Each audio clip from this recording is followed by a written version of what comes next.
राहुल गांधी 90 चुनाव हार चुके, छोटे बड़े। चुनाव आयोग की डिजिटल वोटर लिस्ट नहीं देंगे, आपको नहीं देंगे, बीजेपी को दे देंगे। केवल हाँ या नाम। आज आपने रुड़की हत्या कहा है कि अराजकता थी देश में, इसलिए इमरजेंसी लगाई। दे देता हूं। आप हाँ या नाम। चुनाव आयोग ने उसकी प्रेस करके जवाब दिया, अब मैं जवाब दूंगा तो आप कहेंगे आप चुनाव आयोग के जवाब तो आप ही दे रहे हो ना, दे रहे हो। लेकिन चुनाव से 1 महीना पहले जब आप फाइनल लिस्ट पब्लिश करते हैं, उसके बाद अचानक से एक सप्लीमेंट्री वोट के पीछे 4-5 पन्ने लग के आते हैं, वो लिस्ट आती है, उस पर आप सुरक्षा इमरजेंसी लगाकर करेंगे, लगाइए, देश की सुरक्षा इमरजेंसी लगाकर करेंगे आप। मैं इंदिरा गांधी जी यही लोकतांत्रिक है कांग्रेस का। हाँ बिल्कुल, हिंदुस्तान के 140 करोड़ लोगों के देश में आपकी तरह 4 महिलाएं थी जो उन्होंने डिबेट की थी, 4 महिलाएं आई है सामने। उन्होंने कहा कि हम तो राशन जो डीलर था वो हमें लेकर गया।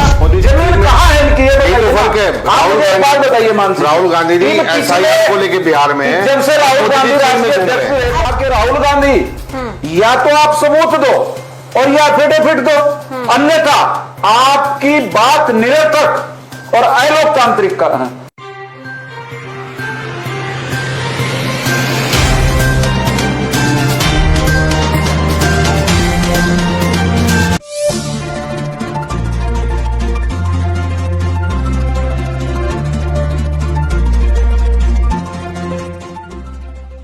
नमस्कार, आप देख रहे हैं रुड़की खबर। मैं हूं आपके साथ मानसी। आजकल एक नारा हर जबान पर है और सभी के कानों में सुनाई दे रहा है और वो नारा है वोट चोरों गद्दी छोड़ो। अब जब वोट चोरी की बात आती है तो ये समझना जरूरी हो जाता है कि वोट चोरी वाला जो जिक्र है कहां से आया। तो सभी को याद होगा कि 7 अगस्त को जब राहुल गांधी जी ने एक पूरी प्रेजेंटेशन दिखाई थी कि किस तरीके से बीजेपी ने महादेवपुरा में वोट चोरी किए, उसके बाद सभी लोग एकदम सतर्क हो गए। वोट चोरी भी क्या जाता है, क्योंकि इससे पहले तो कई आरोप थे, ईवीएम ठीक से काम नहीं करते, तमाम चीजें। लेकिन अब कहीं ना कहीं ये एक जिक्र उठ चुका है कि वोट तो चोरी हुए। तो अब वोट चोरी हुए, कैसे हुए, किसने की, इस बात में कितनी सच्चाई है, वोट चोरी होना एक सीरियस मुद्दा है या फिर ये एक पब्लिसिटी और पॉलिटिकल इंटरेस्ट स्टंट है, ये जानना भी जरूरी है। क्या कोई राजनीतिक भ्रम तो फैलाया नहीं जा रहा है, क्योंकि बिहार में चुनाव है, फिर 29 में चुनाव होने और 27 में भी चुनाव है, तो ये कोई स्टंट तो नहीं चल रहा है ना कि वोट चोरी की गई। इस बात में कितनी सच्चाई जानने के लिए आज हमने एक सेशन रखा है। डिबेट में हमने 2 व्यक्तियों को यहाँ पर बुलाया है, कांग्रेस से हैं और दूसरे बीजेपी से हैं। तो मैं चाहती हूँ कि फटाफट देर ना करते मैं शुरुआत करूं। वोट चोरी मुद्दा आजकल एक बहुत गहन और थोड़ा सा ऐसा संजीदा मुद्दा बन गया है, संवेदनशील, किसको जानना भूल सकते। तो फटाफट मैं शुरू करती हूँ। सुशील त्यागी जी मेरे साथ बीजेपी से मौजूद है, जाने माने नेता है, मुझे लगता है सब लोग जानते हैं, वो बखूबी अपनी बात रखते हैं। फिर दूसरी तरफ जाने माने व्यक्ति कांग्रेस से हमारे साथ आशीष सैनी, जो कि हर मुद्दे पर अपनी बात रखते हैं, ये भी हम सभी जानते हैं। तो चलिए शुरू करते हैं। मैं पक्ष से शुरू करूंगी। सुशील त्यागी जी, आपसे सुना जा रहा है कि वोट चोरी हुई। पहले तो मैं यही पूछना चाहूंगी, आप मानते हैं वोट चोरी हुई? देखिए मानसी जी, मैं रुड़की हब के माध्यम से आपके दर्शकों तक ये बात पहुंचाना चाहता हूँ।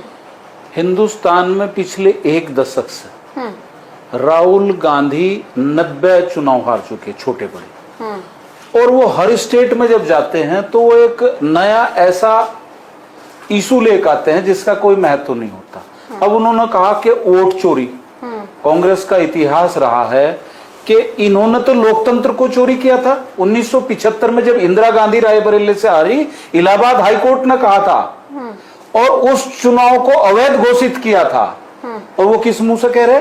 इन्होंने डॉक्टर अंबेडकर को 1952 में जो 32,000 वोटों से चुनाव जीत रहे थे, कम्युनिस्टों के साथ मिलकर उनको हरवाया था। आज राहुल गांधी कहते हैं कि वोट चोरी होती तो झारखंड में सरकार हमारी ना बनती। छोटे छोटे राज्य कांग्रेस को दे देते हैं, बड़े आप रख लेते हैं। जो काम उन्होंने किया आप कर रहे हैं। तो कर्नाटक छोटा राज्य है क्या? ये क्या मतलब है कि छोटे बड़े से क्या मतलब है? यहाँ 11 विधायक हैं, 11 में से 5 कांग्रेस के हैं, हम सारे ना जिता लेते। जहां आप डिबेट कर रहे हैं बैठकर, तो यहाँ हम सारे ना, ये बेतुका बयान है। देखिए, जब जमीन खिसकती है तो अपना मूल्यांकन जब कांग्रेस को करना चाहिए, राहुल गांधी को। आज कांग्रेस के बड़े नेता सारे कांग्रेस छोड़ चुके हैं उनकी सठधर्मिता के कारण, और वो अपना एनालिसिस न करके अब बीजेपी पर फोड़ देते हैं, चुनाव आयोग पर। चुनाव आयोग के मुख्य चुनाव आयुक्त देश के ज्ञानेश जी ने 11 अगस्त 2025 को कहा कि राहुल गांधी या तो आप सबूत दो और ये एफिडेविट दो, अन्यथा आपकी बात निरर्थक और अलोकतांत्रिक ये कहा, तो फिर कहां मुद्दा रहा? और अब वो एफिडेविट देने को तैयार है, एप्लीकेशन बनाई जा रही है। चुनाव आयोग से डेटा भी तो मांग रहे, चुनाव आयोग डेटा नहीं दे रहा है। नहीं, चुनाव आयोग ने तो सुप्रीम कोर्ट में हलफनामा दिया है। कौन कहता है चुनाव आयोग ने दिया? सुप्रीम कोर्ट में दिया है। सुप्रीम कोर्ट में 2 तारीखों के बाद चुनाव आयोग ने सारी चीजें दी है जो सुप्रीम कोर्ट ने मानी। इससे पहले इन्होंने ईवीएम पर कहा था कि ईवीएम में घालमेल है, जब सुप्रीम कोर्ट ने कहा कि ईवीएम ठीक है। जब राजीव गांधी चुनाव हारते हैं तब वो कहते थे कि पोस्टल नहीं ईवीएम आनी चाहिए। तब इंदिरा जी हारती हैं तो देश में इमरजेंसी लगती है। तो ये क्या मतलब है, मजाक बना रखा? आप लोकतांत्रिक संवैधानिक जो संस्थाएं हैं उनका सम्मान करना सीखना चाहिए, अपना धरातल मजबूत करिए। अच्छा, यानी कि वोट चोरी नहीं हुई? बिल्कुल निरर्थक और गलत बात है। तारीख को जो दिखाया गया पूरे देश ने देखा, वो क्या था फिर? हाँ, 4 महिलाएं थी जो उन्होंने डिबेट की थी, 4 महिलाएं आई है सामने। उन्होंने कहा कि हम तो राशन जो डीलर था वो हमें लेकर गया कि वहां एक बड़ी सभा होने वाली, और वहां हमसे कहा अगले दिन जो बीएलए थे, जो बूथ लेवल एजेंट होता है, हर दल करता है, आपको भी पता होगा, कांग्रेस के नेता यहां बैठे हैं, तो हर दल का जो बूथ लेवल एजेंट होता है वो सत्यापन करता है। और उसको अभी यहां आज भी मीटिंग थी, आज मैं हरिद्वार की बात बताता हूं। आज जिला चुनाव अधिकारी हरिद्वार ने एक मीटिंग बुलाई हुई थी जिसमें आगामी 2027 के सभी राजनीतिक दलों के जो प्रत्येक बूथ पे एजेंट बनेंगे BLA-2, उसकी मीटिंग थी। जब आपका BLA-2 रहता है हर बूथ पर और उसको इलेक्शन कमीशन सारी जानकारी देता है 1 to 1, आज हम वोटर लिस्ट का सत्यापन करेंगे, आज वोटर लिस्ट में जो गलत नाम है उनको हटाए जाएंगे, तो आप जब वहां आपका कोई आदमी ही नहीं रहता और फिर जब नाम आते हैं आप कहते हैं वोट चोरी कर लिया। उनका कहना है कि वोट चोरी नहीं हुई है। आशीष जी, क्या फिर 7 अगस्त को जो PDF दिखाई गई क्या था वो?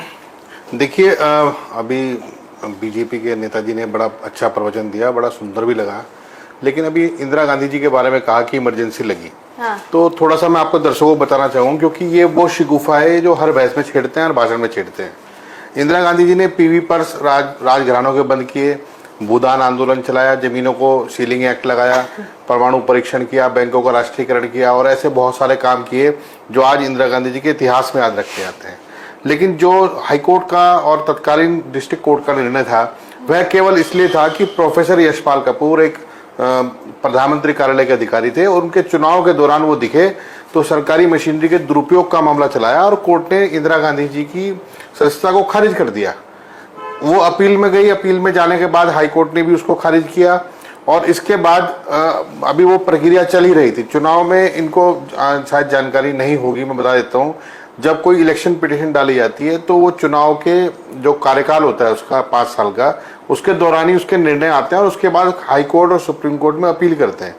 अभी वो अपील प्रोसेस में थी। इन्होंने कहा कि जब सदस्यता खारिज करी तो सदस्यता खारिज करने के बाद जब संवैधानिक अधिकार का उपयोग करते हुए वो अपील में गई तो उस वक्त इन्होंने आंदोलन चलाया। अराजकता का माहौल उन लोगों ने चलाया जो अभी अन्ना आंदोलन में भी दिखे, वही लोग, वही विचारधारा के लोग। अन्ना आंदोलन में भी क्या हुआ कि हम नहीं, मैं जो इसलिए मैं आपको 7 तारीख को पूछना, उन्होंने बताया ठीक है, लेकिन जनता भी जानता है। मैं पूछना चाहती हूँ 7 तारीख को जो प्रेजेंटेशन राहुल गांधी जी ने दिखाई, हर मुंह पे यही बात है, वो क्या था? वो तो कह रहे नहीं हुआ कुछ भी। मैं अपनी बात पूरी जरूर करूंगा। इंदिरा गांधी जी के संबंध में जब ये झूठ बोलते हैं कि इमरजेंसी लगाई, इमरजेंसी इसलिए लगाई कि देश को अराजकता की ओर ढकेलने का काम हो रहा था, उसको रोकने के लिए लगाई। ये उन्हें जोड़ते हैं इंदिरा गांधी जी के चुनाव वाली अपील से। पूरा 5 साल का समय था उनके पास, 2 साल बचे थे, वो उस अपील में आराम से अपने पद पर रह सकती थी कानूनन। लेकिन अब क्या हुआ, अब आती है वोट चोरी की बारी। उस समय चुनाव आयोग निष्पक्ष हुआ करता था और इतना निष्पक्ष था कि देश की लौह महिला आयरन लेडी जिनको मानते हैं उनकी भी सदस्यता खारिज कर सकते थे इलेक्शन पिटीशन सुनने के बाद। इतनी ताकत चुनाव आयोग में हुआ करती थी। आज देखिए ना, पहला तो सवाल यह है कि जब हमने चुनाव आयोग की शिकायत की है कि चुनाव आयोग ने लिस्टों में गड़बड़ी करी है, तो जवाब बीजेपी के लोगों ने क्यों दिया? ये लोग क्यों पत्रकार वार्ता करते हैं? इनके मंत्री, इनके वो तमाम मुद्दे देश में होते तब तो कोई मंत्री घर से बाहर निकलता नहीं है। इलेक्शन कमीशन को बचाने के लिए ये लोग आए। तो हमारा पहला सवाल है कि ये रिश्ता कहलाता क्या है। दूसरा, इलेक्शन कमीशन से हमने कहा कि जो डिजिटल वोटर लिस्ट बनी है, यानी जब हम तकनीक बढ़ा रहे हैं तो आप डिजिटल वोटर लिस्ट जो लिस्ट है वो दे दो। इन्होंने हमको प्रिंटेड लिस्ट दी जो नॉन स्कैनेबल थी, यानी उसको स्कैन भी नहीं कर सकते डेटा को। हमने जब ये बात शुरू हुई, जब बेंगलोर का भी चुनाव हुआ और जगहों के चुनाव हुए कि जनता हमारे पक्ष में और हम जीत नहीं रहे हैं, ये चीज वोट पे कन्वर्ट नहीं हुई, तब ये सवाल हुआ। ईवीएम पे भी सवाल खड़ा हुआ। ईवीएम में जो गड़बड़े चलती थी, आज तक जितनी ईवीएम खराब हुई हैं वो सब जब मशीन चेक करते हैं तो वो बीजेपी को वोट देती है। दूसरी बात, चुनाव आयोग ने अपने राजनीतिक सत्ता का, राजनीतिक जो उसका इंटरेस्ट था बीजेपी के प्रति, उसका प्रदर्शन ये कह के किया कि हम उनसे कोई डेटा मांगते हैं, हमें मिलता नहीं है। अब आती है बात बीएलए और बीएलओ पे। बीएलए पार्टी अपने एक पदाधिकारी को अपॉइंट करती है, लेकिन जो बीएलओ है वो बूथ लेवल अफसर है, उनका काम है वोटर लिस्ट को जोड़ना, घटाना, उनका परीक्षण करना। लेकिन चुनाव से 1 महीना पहले जब आप फाइनल लिस्ट पब्लिश करते हैं, उसके बाद अचानक से एक सप्लीमेंट्री वोटर के पीछे 4-5 पन्ने लग के आते हैं, वो लिस्ट आती है, उस पर आपत्ति दी। राहुल गांधी जी एफिडेविट क्यों नहीं दे रहे हैं? नहीं, एफिडेविट देने के लिए चुनाव आयोग अभी तक उन्होंने कोई सबूत ऐसा नहीं दिखाया है कि चुनाव आयोग कहे कि हाँ हमारी गलतियां हैं। नहीं, चुनाव आयोग की बात बिल्कुल सही है, अभी तक कोई ऐसा सबूत दिखाया नहीं है। सबूत तो तब दिखाएंगे ना जब आप हमें डेटा दोगे। डेटा दे दो। नहीं दिया, नहीं, उन्होंने एक व्यवस्था कर दी कि 3 महीने से ज्यादा हम डिजिटल वीडियो जो है वो नहीं देंगे, चुनाव आयोग की डिजिटल वोटर लिस्ट नहीं देंगे, आपको नहीं देंगे, बीजेपी को दे देंगे। बीजेपी को बीएलओ, बीजेपी को उन्होंने पहले बिल्कुल दिया, हमेशा देते हैं बीजेपी के साथ हमेशा। आपको नहीं, मैं मानसी जी बात और जोड़ दो, छोटी सी बात है कि चुनाव आयोग जब चुनाव कार्यक्रम जारी करता है तो भारतीय जनता पार्टी, युवा मोर्चा, भारतीय जनता पार्टी, इनके विधायक, सांसद 1.5-2 घंटे पहले जारी कर देते हैं। ऐसा कई बार हुआ है। लेकिन ये चीज ऐसे मान ली जाती है कि वो उन्होंने, भाई सरकारी सिस्टम है, थोड़ा सा देर तक पहुंचती है प्रेस तक और प्रेस उसे पहले कवर कर लेती है और इन लोगों तक पहुंचती है। तो शुरुआत तो वहीं से हुई है। अब दूसरा हम ये कह रहे हैं कि एक मकान में 80 वोटर से लेकर 400 वोटर, अरे वो चीज दिखाई गई आशीष, नहीं दिखा दी ना, देखिए फेवर की बात है, कुछ निकला ही नहीं है वहाँ पे, तो एक प्रॉपर कोई किराएदार रहता है। नहीं, एक घर में 400 वोट पे अगर आप ये कह रही है कि कुछ नहीं निकला है, यही वोट चोरी है। सब कुछ सामने है, वो फिर भी आप कह रहे हैं वोट चोरी नहीं हुई, तो ये आपकी अपनी सोच हो सकती है, ये फैक्ट नहीं है। नहीं, दिखा दिया ना उनको, उन्हीं के डेटा से दिखाया ना। उन्होंने हमें वोटर लिस्ट दी था, उन्होंने बोला था कि ऐसा जाके दिखाओ। उन्होंने हमें वोटर लिस्ट दी, हमने वोटर लिस्ट को पहले उसको कंप्यूटराइज कराया, उसको करने में 6 महीने लगे, फिर उसको स्टडी करने में 1 हफ्ता लगा, और 1 हफ्ता करने के बाद पता लगा कि इतने नाम डबल वोटर लिस्ट में है। एक वोटर कार्ड, मेरा अपना वोटर कार्ड है, उसमें मेरा एक यूनिक EPIC नंबर है, वो नंबर किसी भी मतदाता को भारत में अलॉट नहीं हो सकता। लेकिन आपने अगर वही नंबर के 500 मतदाता बना दिए, या 2 बना दिए, या 5000 बना दिए, या फिर दूसरी चीज कि आपने मेरा ही वोट है लेकिन अलग अलग EPIC मुझे जारी किए हुए। अभी बिहार में हुआ ना, बिहार में एक बीजेपी के नेता, तो तेजस्वी यादव की 2 निकल गई, तेजस्वी यादव की 2 वोटर आई ना, तो गड़बड़ी है ना। इसका मतलब बार बार ये कहना कि नहीं एफिडेविट दो, क्यों दो एफिडेविट? आप चुनाव आयोग हो, आप एक स्वायत्त संस्था हो, और आप गड़बड़ी कर रहे हो, आप वोटों की चोरी करा रहे हो, तो आपकी जिम्मेदारी बनती है। सुशील जी, चुनाव आयोग के साथ आपका रिश्ता क्या है? चुनाव आयोग सब कुछ आपको प्रोवाइड करा देता है, कांग्रेस को नहीं देता, क्या है ये? हाँ मानसी जी, अभी कांग्रेस के नेता ने इमरजेंसी का समर्थन आपके रुड़की हब पर किया। उन्होंने कहा कि देश में अराजकता का माहौल था, इसलिए इंदिरा गांधी ने हिंदुस्तान में इमरजेंसी लगाई। मैं आपके माध्यम से कांग्रेस नेता से पूछना चाहता हूँ कि आप समर्थन करते हैं इमरजेंसी का? हाँ या ना में जवाब, हाँ या ना में जवाब दीजिए। नहीं, आप समर्थन करते हैं हाँ या ना में? केवल मानसी जी प्लीज, केवल हाँ या ना में। आज आपने रुड़की हब पर कहा है कि अराजकता थी देश में, इसलिए इमरजेंसी लगाई। आप हाँ या ना में बताइए। मैं केवल गांधी जी के कार्यों का समर्थन करता हूँ। इमरजेंसी का आपने कहा है, बोला गया है ना, कहा है इमरजेंसी को लेकर आपने ऑन रिकॉर्ड कहा कि देश में अराजकता थी, इसलिए इंदिरा गांधी ने इमरजेंसी लगाई। और कांग्रेस का नेता आज 140 करोड़ देश में इमरजेंसी का समर्थन करता है, ये रुड़की हब पर आपने कहा है। मैं जो कहा है, अगर आप सुन लोगे तो आपको पता लग जाएगा किस चीज का समर्थन किया। बैकग्राउंड में आपका क्वेश्चन का जवाब देता हूं। मैं देता हूँ, इंदिरा गांधी जी ने देश की सुरक्षा के लिए इमरजेंसी लगाई।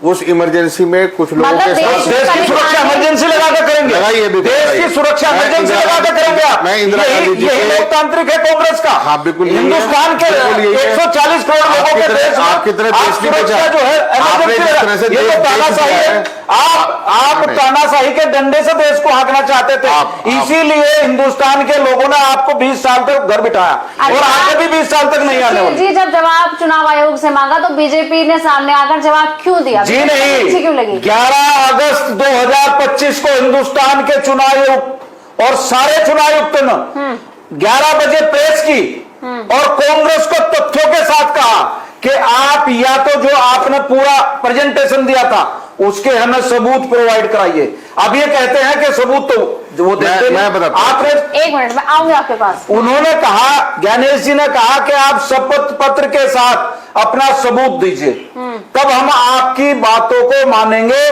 वरना आप हिंदुस्तान के मतदाताओं को भ्रामक प्रचार के माध्यम से उनको भ्रमित करना चाहते हैं, जिसका खंडन करता है चुनाव आयोग। तो भारतीय जनता पार्टी के लोग जब चुनाव आयोग ने कहा हिंदुस्तान के लोगों को, तो हम ये बताएंगे नहीं। अगर हम चुनाव संवैधानिक संस्थाओं को, चीजों को आम आदमी को बताएंगे तो हम पर पक्षपात का आरोप लगाएंगे। ये क्या स्थिति है कांग्रेस की? अरे जब चुनाव आयुक्त कहता है, हम उनकी बात को आगे बढ़ाते हैं कि भाई आप शपथ पत्र दे दीजिए, आज तक क्यों नहीं दिया? सुप्रीम कोर्ट ने कहा कि आप दीजिए शपथ पत्र, क्यों नहीं दिया?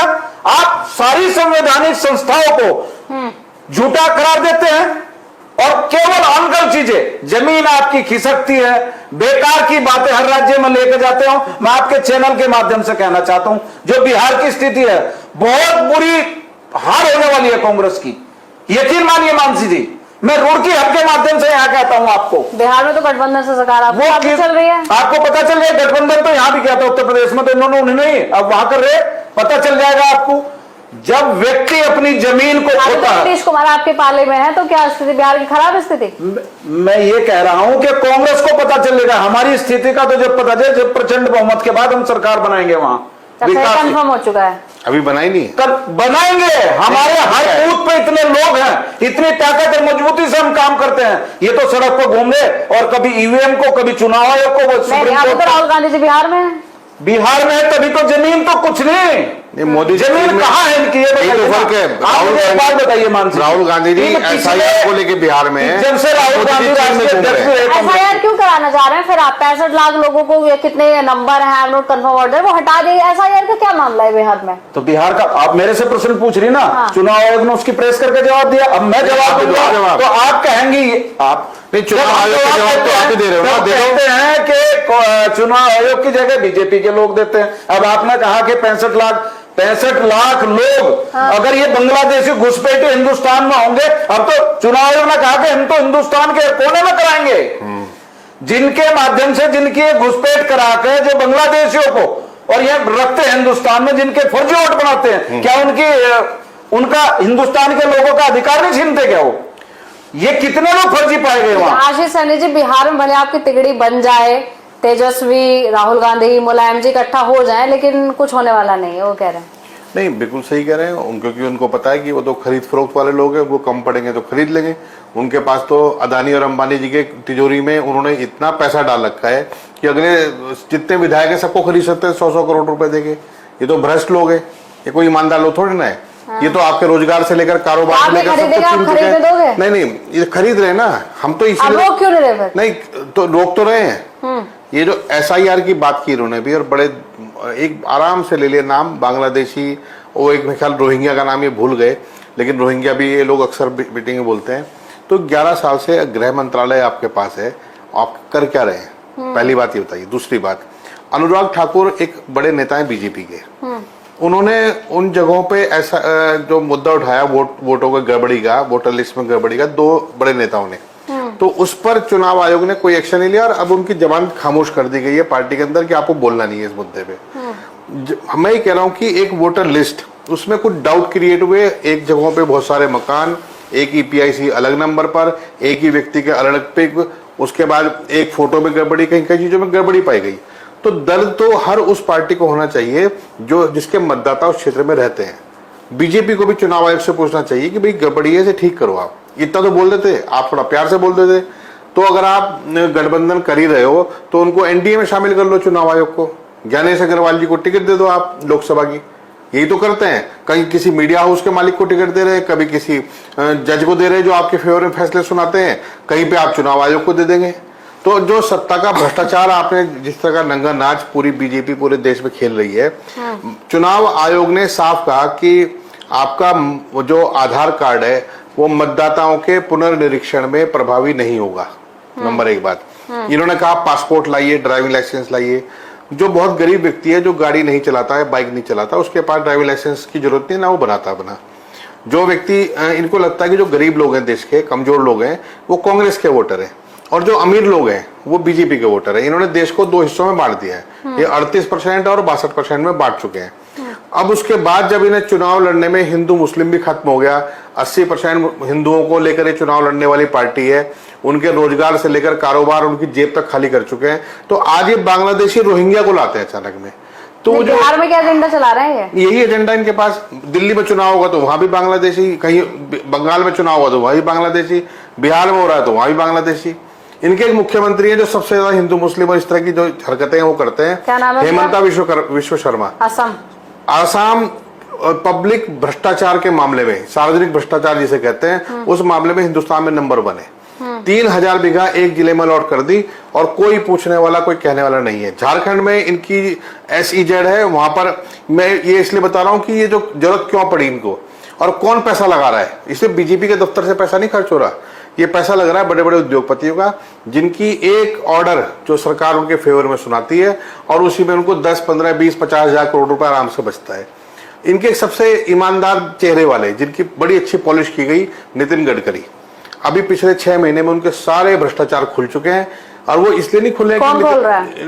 नहीं बता रहा हूँ, इसलिए नहीं खुले कि नितिन गडकरी जी के खिलाफ हमारी जो एजेंसीज है उन्होंने कोई रिपोर्ट निकाली है। रिपोर्ट तो अलग बड़े पत्रकारों के समूह ने निकाली है जो भ्रष्टाचार के खिलाफ लगातार काम करते हैं। भारत की सरकार ने एक मुकदमा दर्ज नहीं किया, एक ED की जांच नहीं की, और कोई CAG का तो कोई पता ही नहीं है।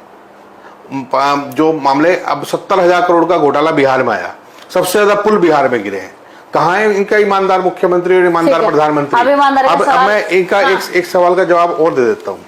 इन्होंने कहा कि बिहार में इनकी सरकार आ रही है और ये बहुत मजबूती से ला रहे हैं और उसके बाद डेवलपमेंट करेंगे। आज पूरा बिहार डूबा हुआ है, केवल पानी में नहीं डूबा, इन्होंने बेरोजगारी में डुबा दिया है। बिहार के लोग सबसे अधिक IAS PCS बनते थे, आज वहां शिक्षा के क्षेत्र में और हॉस्पिटल के क्षेत्र में, यानी आप शिक्षा और स्वास्थ्य के मामले में बिहार सबसे अधिक फिसड्डी है। GST कलेक्शन के मामले में उत्तर प्रदेश और बिहार दूसरे राज्यों से जो GST इकट्ठी होती है उस पर पलने वाले राज्य हैं। आज 11 साल में आप निकाल नहीं पाए, लगातार आप खरीद फरोख्त करते रहे ना। बिहार के विधायक को देने के लिए 25 करोड़ है, जनसभा में आप बोलने के लिए 1.25 लाख करोड़ रुपए देने का काम करेंगे, लेकिन वो दिखाई कहां देगा? तो इसलिए बिहार की स्थिति इन्होंने जो कही है, बिहार में एक लड़ाई और भी है सोशल जस्टिस की, चाहे वो बाबू जगदेव सिंह को लड़े हों, चाहे कर्पूरी ठाकुर लड़े हो, चाहे कोई भी लड़े हो। सामाजिक न्याय की लड़ाई में इन्होंने बिहार को पीछे लाने का काम किया है, बिहार के लोगों के हक मारने की कोशिश की है। और वोट चोरी पर हमारी सबसे अधिक लड़ाई ये है कि एक मतदाता जो सबसे गरीब व्यक्ति भी होगा उसके पास एक पहचान पत्र होता है, वो उसका आधार कार्ड और दूसरा उसका वोटर कार्ड। अब आपने आधार कार्ड को नेग्लेक्ट करके वोटर कार्ड के लिए पूछ रहे हैं, भाई बताओ भी सारे कागज लेके आओ। अब और इनके, मैं ये बहुत महत्वपूर्ण आपको बता रहा हूं, मेरे पास सारे वीडियोस हैं। भारतीय जनता पार्टी के जिलाध्यक्ष अपने घर में बैठ के, वो जो उनके वोटर के रिव्यू फॉर्म थे SIR के, वो अपने घर में बैठ के फर्जी भर के मोहर लगा रहे हैं। जिसका काटना है उसका रख दो। चुनाव नहीं, वीडियो पब्लिक में लोगों के सामने बन रही है वीडियो। तो हजारों चुनाव आयोग में भेज चुके हैं। अच्छा। चुनाव आयोग धृतराष्ट्र बन के बैठा है और जिस तरीके से देश के लोकतंत्र का ये लोग चीरहरण कर रहे हैं, वास्तव में सबसे अधिक नुकसान अगर होगा राजनीतिक रूप से, सामाजिक रूप से, आर्थिक रूप से, तो इन भाजपा वालों का ही होगा जो इस तानाशाही सरकार और उनके माफियाओं के इशारे पर झूठ को वाह करने का काम कर रहे हैं। सुशील त्यागी जी, मुझे ये बताइए कि बीजेपी स्कूल बनाने की बात नहीं करती है, कॉलेज बनाने की बात नहीं करती है, GST की बात नहीं करती है। आप लोग कहते हो कि शिक्षा का हक सबको है, लेकिन वही शिक्षा पर 18% GST, गरीब अपना बेटा कैसे पढ़ाएगा? केवल स्कीम लाने से देश थोड़ी ना चलेगा। हाँ, देखिए मानसी जी, भ्रष्टाचार की बात कांग्रेस के नेता ने की, उनके मुंह से भ्रष्टाचार की बात अच्छी नहीं लगती। 2014 से पहले इस देश का जमीन से लेकर आसमान मनमोहन सिंह की सरकार में सब कुछ बिक चुका था। क्या इतना बड़ा भ्रष्टाचार था, इतना बड़ा भ्रष्टाचार था, 2G घोटाला था। और एक बात मैं बताऊं मानसी जी, ये तो इनका काम है। बात बताना चाहता हूं, घोटाले में क्या रिजल्ट आया ये बताइए एक बार। खेल घोटाला, कॉमनवेल्थ घोटाला, कहां से रिजल्ट? भ्रष्टाचार की बात बताइए ना। इन्होंने बोल दिया, आप मान लेंगे। आप मुझे दिखाइए ना खेल घोटाला। मैं आपको एक आदमी का नाम बताइए जो खेल घोटाले में कितनी पूछ रही हूँ। 7 एम्स थे आजादी के बाद, आज कितने एम्स किसने बनाए? बीजेपी ने। एनआईटी कितनी बनाई? आईआईटी कितनी बनाई? आईआईएम कितने बनाए? ये बीजेपी ने बनाए, नरेंद्र मोदी की सरकार ने बनाए। देश को आत्मनिर्भर की ओर ले जाने वाले नरेंद्र मोदी हैं। कभी अभी ना दिक्कत क्या है? कभी प्रधानमंत्री गरीब माँ का बेटा अगर देश में प्रधानमंत्री है, बना के खड़े करना आपकी कोई अचीवमेंट नहीं हो जाता ना, वो ऑपरेट होना चाहिए। रोजगारी पे क्या बात करें आप? नहीं बना के खड़ा किया। दरभंगा एम्स का एक बार दरभंगा एम्स का फोटो कहाँ है? फोटो दरभंगा एम्स का दिखाइए। चेन्नई में एकदम से खड़ा होता है क्या? ऋषिकेश सुषमा जी ने कहाँ है? दिखाइए घोषणा की, आज वहां 2000 मरीज है। कहाँ पे? आप आजादी के बाद को बोलने का हक नहीं, कांग्रेस के लोगों को बोलने का हक है। आपने एनआईटी कितनी हमने बनाई ना? कितनी बनाई? नाम बताइए। आप बताइए ना। आप बताओ। मैंने बताया आपको, आप आंकड़े निकालिए। नहीं, आप बताओ ना। मेरे से बोल रहे एम्स हमने बनाया, आईआईटी हमने बनाई, आईआईटी हमने बनाई, मेट्रो हमने बनाया, इन्होंने बनाई। हर गांव को सड़क से जोड़ा। तुमने तो हिंदुस्तान में आजादी के बाद 14,000 ऐसे गांव थे जिनमें बिजली तक नहीं थी। जब हमने कहा कि हम लोगों को मानसी जी कुल भारत में ऑनलाइन पैसे की व्यवस्था करते हैं, इन्होंने मजाक बनाया था।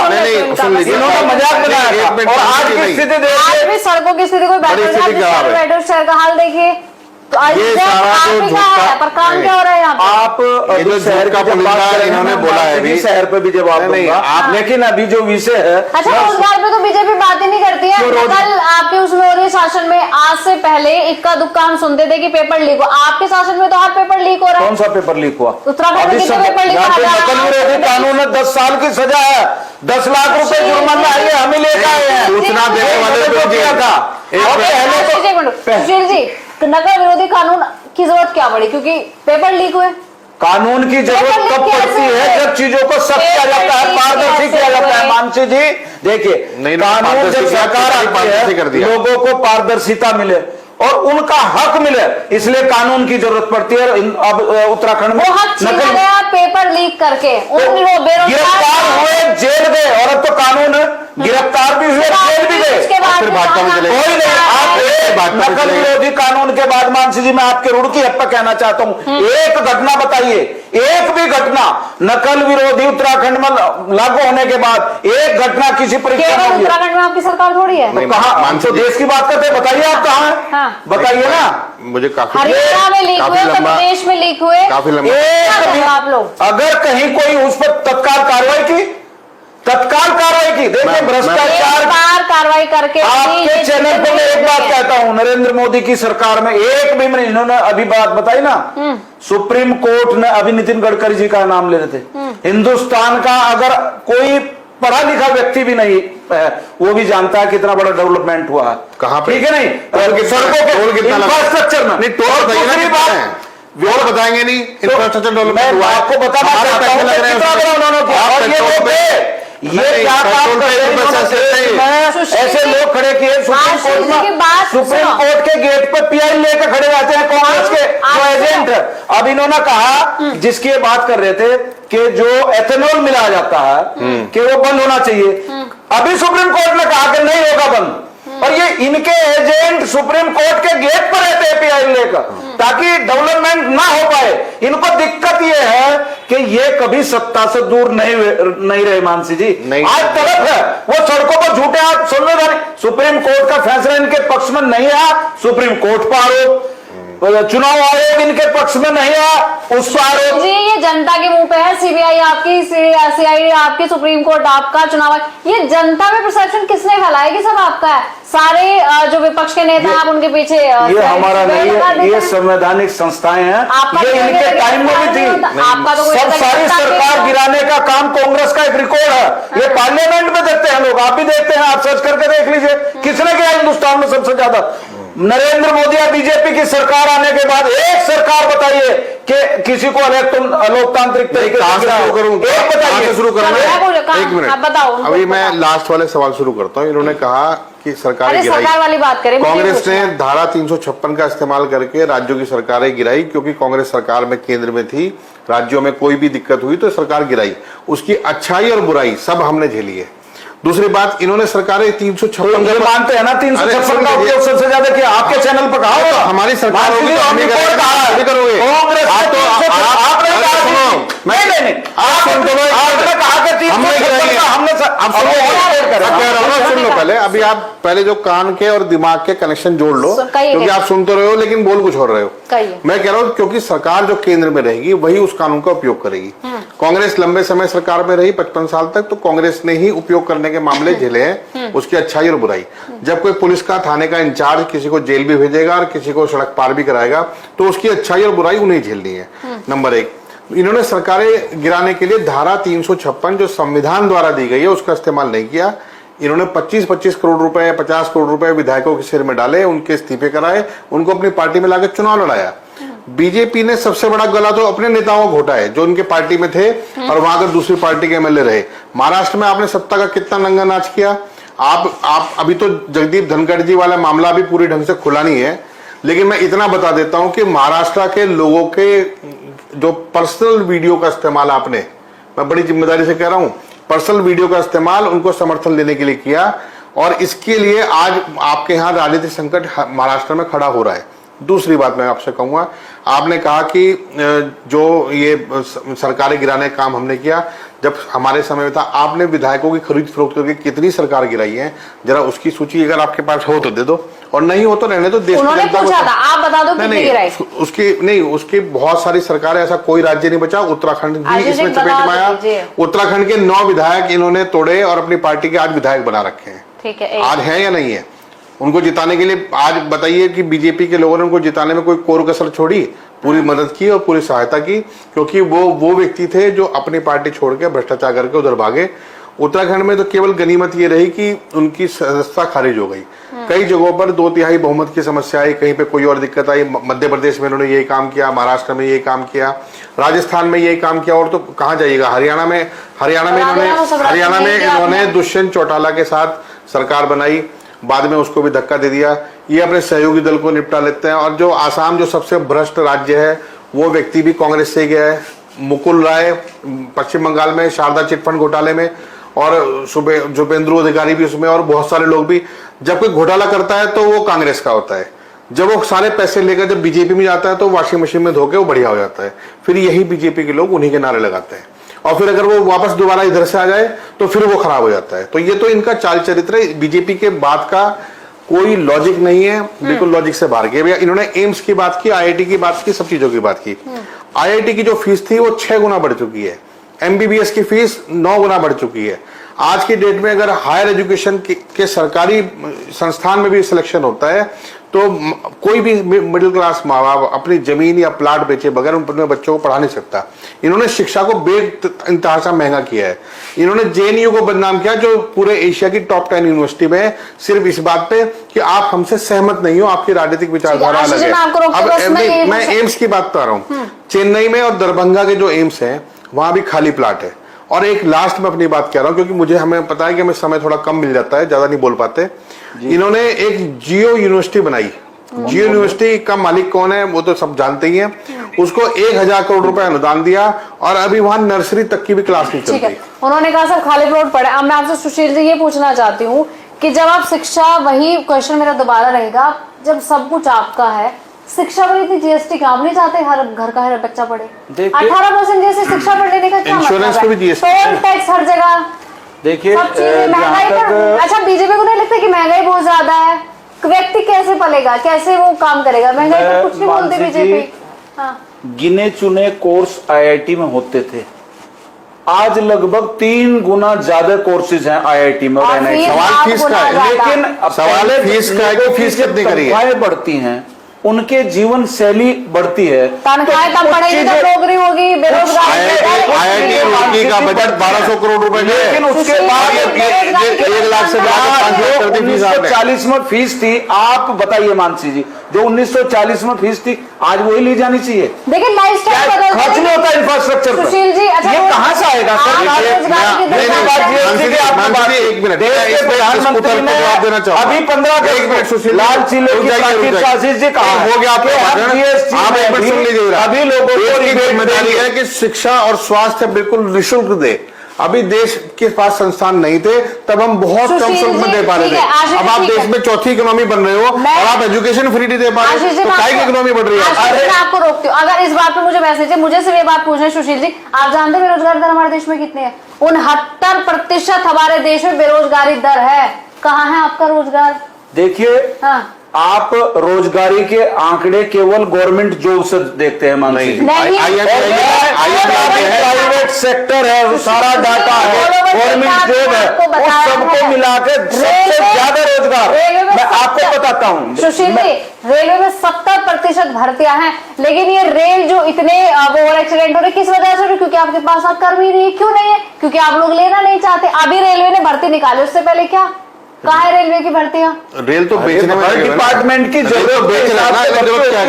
ऐसे थोड़ा ही है कि 70% एकदम गवर्नमेंट अपने हिसाब से जो भी उनका नहीं, तरीका नहीं, होता है, रेलवे जो गवर्नमेंट नहीं है करने का उसको नहीं, करते हैं। रेलवे ऐसे थोड़ा ही- अपने और आप में सबको फोटो रोजगार देने वाले होते कांग्रेस के लोग, तो इन्हें बाहर निकालते क्या लोग? उनके टाइम पे बेरोजगारी की दर अगर आप नापेंगे तो कम थी। अरे तो 140 जनता थी तब कितनी थी? वही 70 करोड़ पर आज करते थे, आप 80 पे करते थे, आज दुगना है। ठीक है, मैं मानता हूँ थोड़ी बहुत ही कमी होगी, उसको हम दूर करेंगे और कर भी रहे हैं। सबसे ज्यादा नौकरी देने वाले तो हम है। उत्तराखंड की बात करें या देश की बात करें, 3200 नौकरियां दी हैं सर 9 साल में। अब ये 3200 क्या है कि इनको और हमने चीजें 2.5 साल में चाहिए। 32,000 दी हैं। इनके पास ना कोई मुद्दा है। जो व्यक्ति कांग्रेस में अपने परिवार को नहीं संभाल सकता, वो 140 करोड़ लोगों को, प्रणब मुखर्जी हो, ठीक है, जितने सुशील भी जी, कांग्रेस के बड़े नेता क्यों छोड़ गए? मानसी जी, आप मुझे बताइए, अगर इस इन्होंने वाले- कहा कि 25 सबको खरीद करोड़ के लेते लालच में हम है। खरीदते थे, हैं क्या? 25 करोड़ के प्रणब लालच में मुखर्जी जैसे, गौ माल गया है। जी, गुलाम नबी आजाद जैसे, अगर हम ज्योतिरादित्य तो- सिंधिया जैसे, माधवराव सिंधिया, तो उनके बेटे ये क्यों छोड़ के गए? अगर आप बताओ ना। ठीक है, अगर हम इस टॉपिक को ज्यादा लेंगे तो समय बहुत लग जाएगा। मुझे आपसे ये सवाल पूछना है कि आप कहते हैं कि महिलाओं की भागीदारी बढ़ाएंगे, लेकिन आप ही के कुछ नेता ऐसे कृत्य में हमें पाए जाते हैं कि आप भागीदारी बढ़ाने की बात तो तब करेंगे जब महिलाएं बचेंगी।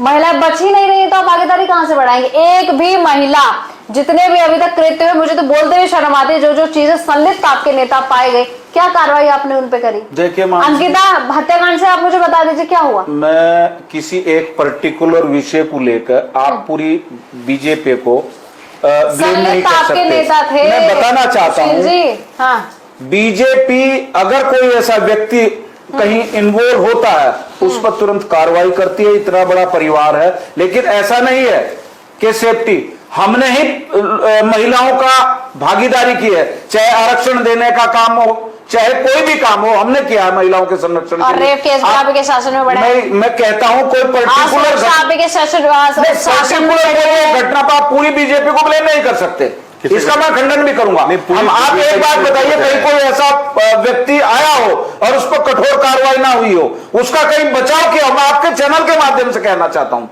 कहीं नहीं। बीजेपी ऐसे व्यक्ति को जितनी भी कठोर कानूनी कार्रवाई है उसके लिए हमेशा तैयार रहती है। आपने अंकिता हत्याकांड के लोगों का गुस्सा शांत कर दिया? वो कोर्ट का मामला है, मैं गुस्से की बात नहीं कहता हूं। अगर कोई उसको न्याय कहाँ है उसमें? हाई कोर्ट ने सजा की है भाई उनको, हाई कोर्ट का जजमेंट नहीं देखा आपने? आपकी सरकार का भी उम्र कैद की सजा क्यों नहीं करते ऐसे कृत्य? सरकार कहती है उम्र कैद की सजा, कोर्ट नहीं करता। कोर्ट का पैरवी नहीं कोर्ट की करते। जवाबदारी ध्यान देगा। मैं बीजेपी के प्रवक्ता के रूप में थोड़ा ही दूंगा। मामला कोर्ट में लंबित रहता है, मामला कोर्ट में लंबित रहता कहा है। रहा उसमें तो जजमेंट भी है, हम लोगों को सजा हुई। मानसी जी, मैं बताना चाहता हूँ, मध्य प्रदेश का केस आप भूल गए? अरे मध्य प्रदेश से दिल्ली है, राजस्थान है, मैं आपको बताना हर चाहता की हूँ कहानी है। कि अब आप तंदूर कांड भूल गए।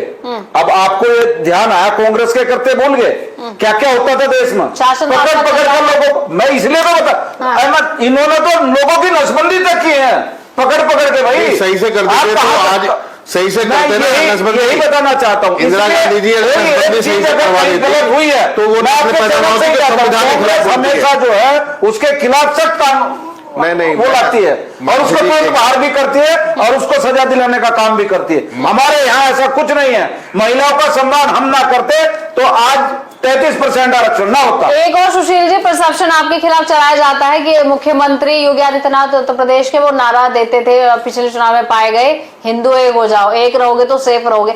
ये क्यों आपकी पार्टी से चलाया जाता है? इस बार बिहार में क्या एजेंडा लेकर आएंगे आप? फिर हिंदू को एक करेंगे? मतलब अगर हिंदू एक हो जाएंगे, जो बाकी लोगों का प्रतिनिधित्व करते हैं वो कहाँ जाएंगे फिर?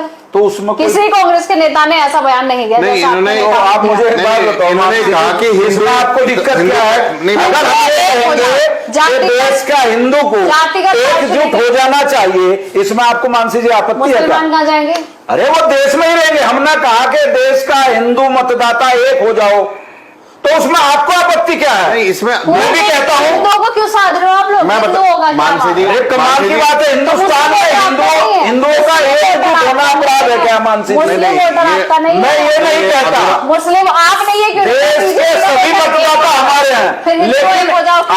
इसमें आपत्ति क्या है? अगर मैं- हिंदुस्तान मैं में बताता हिंदुओं हूं को ना। एकजुट करना मैं जवाब अपराध देता है, तो हम ये अपराध करेंगे। सुशील जी, बीजेपी के वोटर एक हो जाओ, डिफरेंट पॉइंट है। हिंदू एक हो जाओ, ये बहुत डिफरेंट पॉइंट है। हिंदू को एकजुट होना चाहिए नहीं चाहिए? आप बताइए। हिंदू नहीं, अनसेफ है देश में। मैं आपसे ही पूछना एक हो चाहता जाओ, क्या हूँ है? कि अनसेफ ये है तो होना बताओ। चाहिए नहीं होना तो चाहिए? अनसेफ है भारत में।